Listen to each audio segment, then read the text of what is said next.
আসসালামু আলাইকুম প্রিয় বন্ধুরা, কেমন আছো? আশা রাখি ভালো আছো। আজকে আমি তোমাদেরকে বাংলাদেশের সাধারণ কিছু বিষয় সম্পর্কে জানাবো। বিষয়গুলো সাধারণ হলেও জেনে রাখা খুবই জরুরি। তবে কথা না বাড়িয়ে শুরু করা যাক। আর ভিডিওটি ভালো লাগলে চ্যানেলটি সাবস্ক্রাইব করে পাশে থাকা বেল বাটনটি চেপে দিন। বন্ধুরা, বলো তো বাংলাদেশের জাতীয় পাখি কোনটি?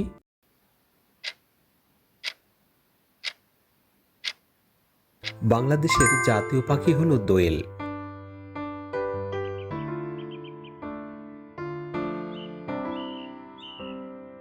1971 সালে স্বাধীনতার পর বাংলাদেশের জাতীয় পাখি হিসেবে দোয়েলকে নামকরণ করা হয়। বন্ধুরা, বলো তো বাংলাদেশের জাতীয় ফুলের নাম কি?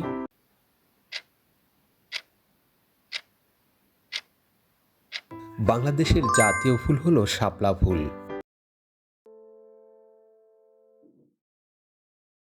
1971 সালের মার্চের 12 তারিখে শাপলাকে স্বাধীন বাংলাদেশের জাতীয় ফুল হিসেবে নির্ধারণ করা হয়। বলতে পারো কি বাংলাদেশের জাতীয় পশু কোনটি?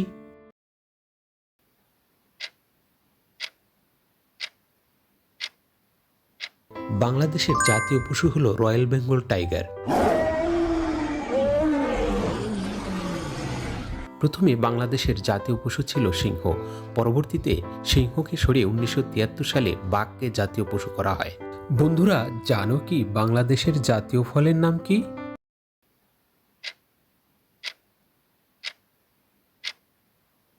বাংলাদেশের জাতীয় ফল হলো কাঁঠাল।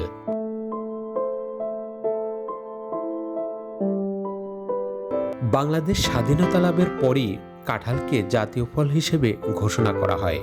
বন্ধুরা, জানো কি বাংলাদেশের জাতীয় খেলার নাম কি?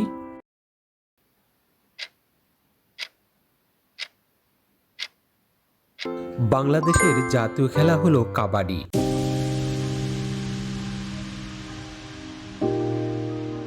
1972 সালে হাডুডুকে কাবাডি নামকরণ করা হয়, আর তখন থেকেই এটিকে জাতীয় খেলা হিসেবে নির্ধারণ করা হয়।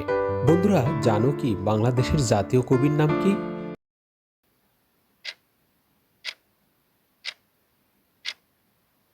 বাংলাদেশের জাতীয় কবি হলো কবি কাজী নজরুল ইসলাম।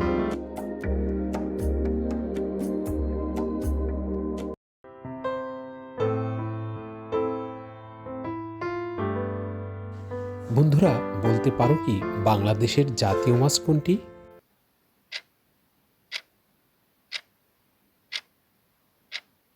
বাংলাদেশের জাতীয় মাছ হলো ইলিশ।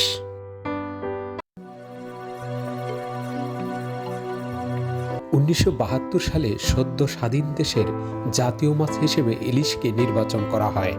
বন্ধুরা, বলো তো বাংলাদেশের জাতীয় গাছের নাম কি?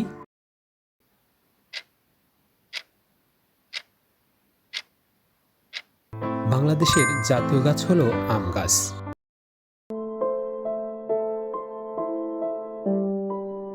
2010 সালের 15 নভেম্বর হতে আম গাছকে জাতীয় বৃক্ষ হিসেবে ঘোষণা করা হয়। বন্ধুরা, বলো তো বাংলাদেশের জাতীয় বনের নাম কি?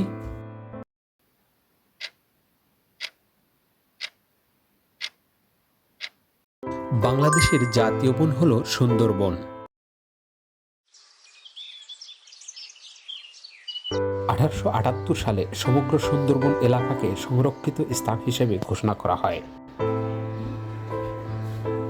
1997 সালে ইউনেস্কো কর্তৃক সুন্দরবনকে বিশ্ব ঐতিহ্য স্থান হিসেবে ঘোষণা করা হয়। বন্ধুরা, বলো তো বাংলাদেশের জাতীয় মসজিদ কোনটি?